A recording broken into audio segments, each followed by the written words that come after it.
Toha ma anzalna alaika Qur'ana litashqa. Tidaklah kami turunkan kepada engkau, wahai Muhammad, Al-Quran agar engkau menjadi susah. Bismillahirrahmanirrahim. Assalamualaikum warahmatullahi wabarakatuh. Alhamdulillahi rabbil alamin. Wassalatu wassalamu ala asrafil anbiya'i wal mursalin wa ala alihi wa ashabihi ajma'in. Asyhadu an la ilaha illallah wa asyhadu anna Muhammadar Rasulullah sallallahu alaihi wasallam. La nabiyya ba'da amma ba'd. Pertama dan terutama sekali, marilah kita panjatkan puji dan syukur atas kehadirat Allah Subhanahu wa taala yang telah melimpahkan rahmat, nikmat dan karunia-Nya kepada kita semua, sehingga kita masih bisa menikmati Ramadan pada tahun ini. Selawat beriringan dengan salam tidak lupa juga kita hadiahkan kepada Nabi junjungan alam, yakninya Nabi Muhammad sallallahu alaihi wasallam. Kaum muslimin yang dirahmati Allah, pada kesempatan kali ini kita akan membahas sebuah kisah tentang salah seorang sahabat Nabi yang pemuda ini jarak usianya dengan Nabi itu 13 tahun. Nah, ketika Nabi berumur 40 tahun, ketika Nabi pertama sekali menerima wahyu, sahabat ini baru berusia 27 tahun, usia yang sangat muda. Nah, sahabat ini tinggal di Mekah dan dia adalah orang yang sangat disegani dan ditakuti di Mekah pada zaman itu. Karena sahabat ini orangnya sangat pemberani dan beliau merupakan seorang pemenang pertandingan gulat setiap tahunnya di sebuah pasar di Mekah. Nabi biasa memanggil beliau dengan sebutan Al-Faruq atau Umar Al-Faruq, yang artinya pembeda, yaitu orang yang membedakan antara hak dan batil. Beliau bernama Umar Ibnul Khattab. Sebelum Umar Ibnul Khattab masuk Islam, beliau merupakan seorang yang suka minum khamar. Namun ketika beliau sudah masuk Islam, semua itu ditinggalkan walaupun belum ada turun perintah bahwa khamar itu diharamkan. Sahabat kaum muslimin yang dirahmati Allah, sebelum Umar masuk Islam, dia dikenal sebagai orang yang sangat menentang tentang ajaran Islam, dan beliau juga sangat memusuhi setiap orang yang masuk Islam. Apabila ada salah satu dari budaknya masuk Islam, maka beliau akan menganiaya budak tersebut. Suatu ketika Umar turun dari rumahnya, beliau berencana akan membunuh Rasulullah. Nah, ketika ia keluar dari rumah, kemudian Umar ditegur oleh salah seorang sahabat. Kemudian sahabat bertanya, "Hai Umar, hendak kemana engkau?" Kemudian Umar menjawab, dia ingin membunuh Rasulullah. Kemudian sahabat menjawab, itu hal yang tidak akan mungkin. Wahai Umar,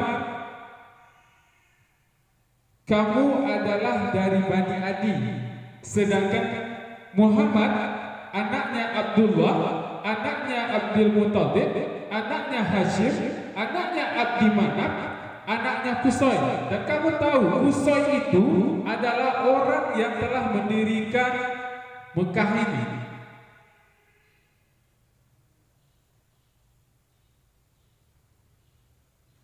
Nah, hal yang tidak akan mungkin akan kamu lakukan apabila anak cucu dari Qusay ini meninggal, dibunuh di tanah ini, maka keturunannya tidak akan tinggal diam.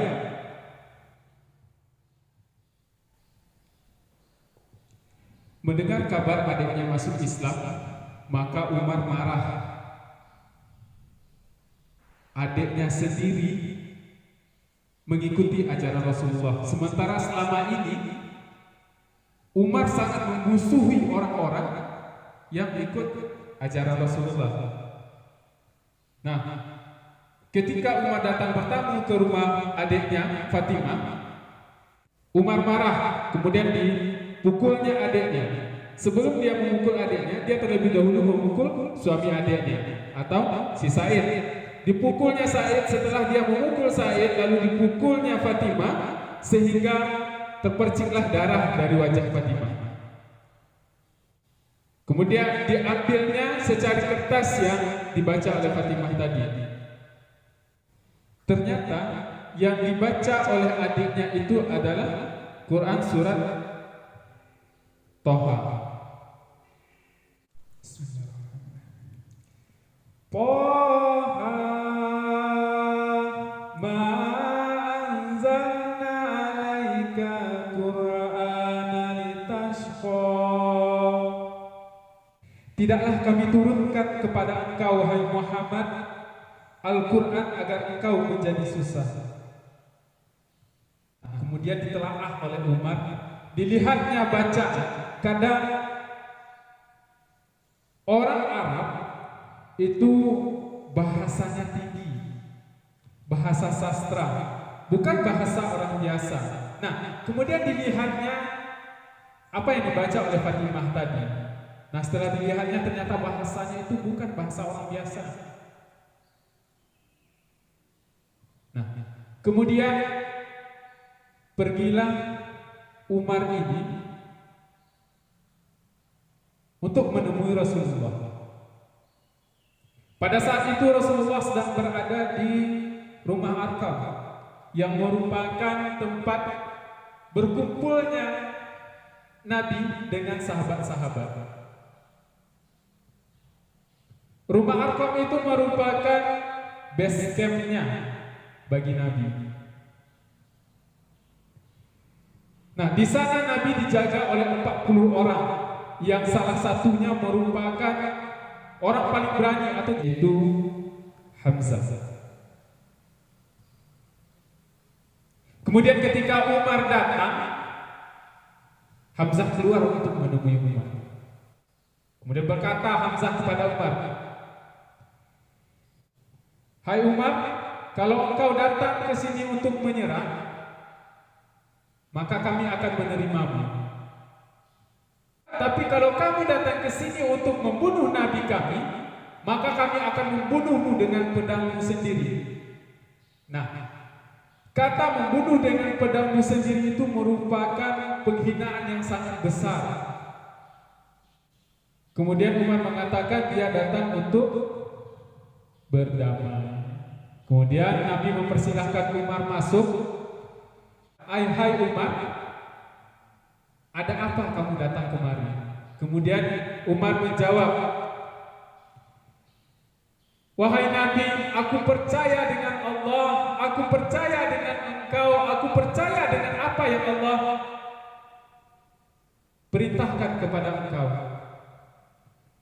Kemudian bersyahadatlah Umar dengan gembira oleh sahabat-sahabat, karena salah satu doa Nabi tadi telah terkabul, yaitu ketika Nabi berdoa, "Ya Allah, tolonglah Islam dengan 2 orang Umar." Nah, salah satu dari Umar tersebut telah bersyahadat, telah masuk Islam. Kemudian sahabat bertanya kepada Umar, apakah kita ini dalam kebenaran? Kemudian Umar menjawab, untuk apa kita bersembunyi-sembunyi? Nah, semenjak itu maka dilakukanlah dakwah secara terang-terangan. Karena yang menjaga Nabi sudah ada dua singa. Yang pertama adalah Umar ibnul Khattab. Yang kedua adalah Hamzah. Nah, Umar ini merupakan golongan pertama yang mengikuti Nabi untuk hijrah. Nabi hijrah pada umur 53. Sedangkan selisih umur Umar dengan Nabi adalah 13 tahun.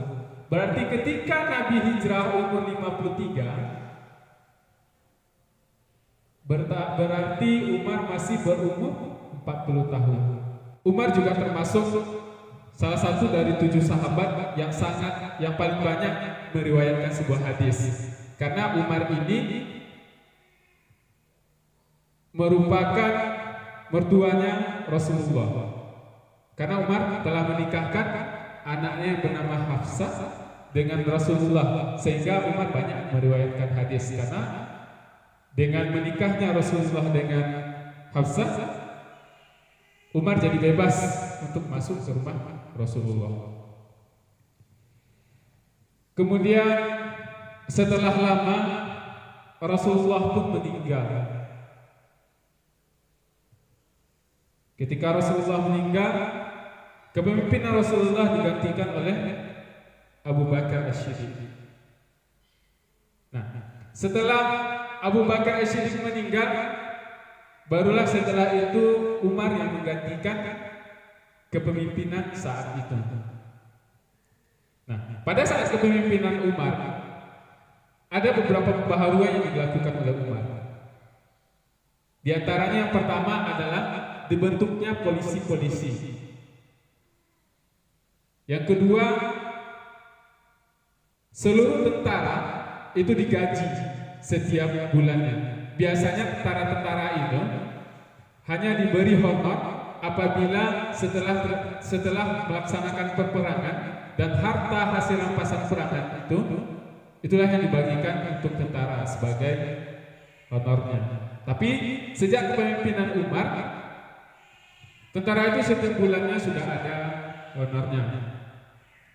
Kemudian salah satu pembaharuan yang terbesar Umar adalah dengan mendirikannya rumah wakaf. Kemudian dibentuknya diwan atau kantor-kantor administrasi negara, sehingga tertatalah negara itu dengan baik, tertatalah pemerintah itu dengan baik. Kemudian pembaharuan yang besar yaitu tersebarnya Islam secara besar-besaran. Di sekeliling Mekah itu orang sudah mengikuti ajaran Rasulullah. Di antaranya, seandainya Mekah berada di tengah, Mekah kemudian bagian atasnya yang telah menganut Islam, di antaranya ada Syam, Suriah, Lebanon, Palestina, dan Yordania.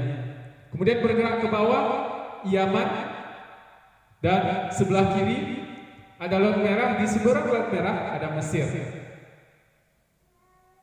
Mesir yang dikenal dahulunya sebagai daerah yang orang-orangnya menyembah matahari.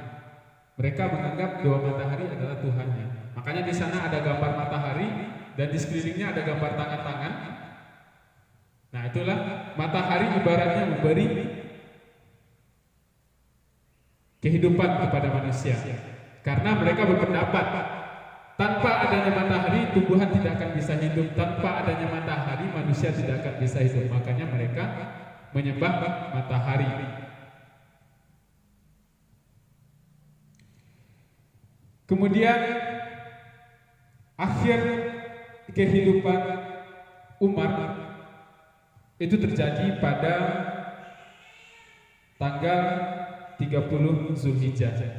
Karena pada tanggal 24 Zulhijjah, tepatnya pada hari Rabu, ketika Umar melaksanakan sholat, di rakaat pertama datang orang membunuhnya atau menusuknya. Datang seseorang yang menusuknya karena orang ini dendam yang telah begitu lama kepada Umar. Ditikamnya Umar pada tanggal 24 Zulhijjah, tepatnya pada hari Rabu, ketika sedang sholat di rakaat pertama. Kemudian tanggal 30 maka wafatlah Umar. Nah, Umar wafat pada umur 63 tahun. Rasulullah wafat pada umur 63 tahun. Abu Bakar wafat pada umur 63 tahun. Dan Umar wafat juga pada umur 63 tahun. Beruntunglah orang-orang yang masih dikasih bonus lebih umurnya dari 63 tahun.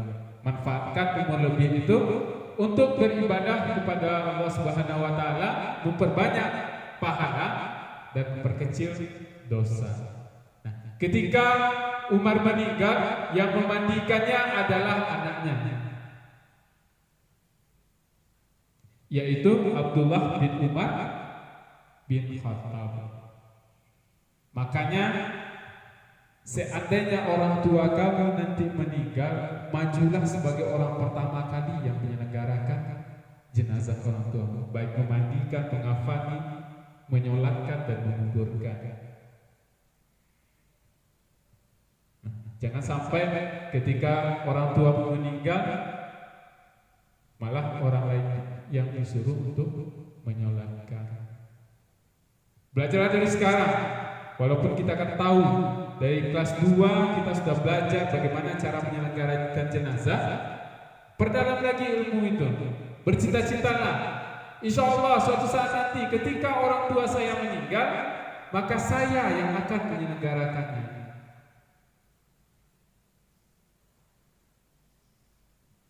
Mungkin itu saja sedikit ringkasan materi kita pada hari ini, yaitu tentang kisah atau biografinya dari Umar Ibnul Khattab.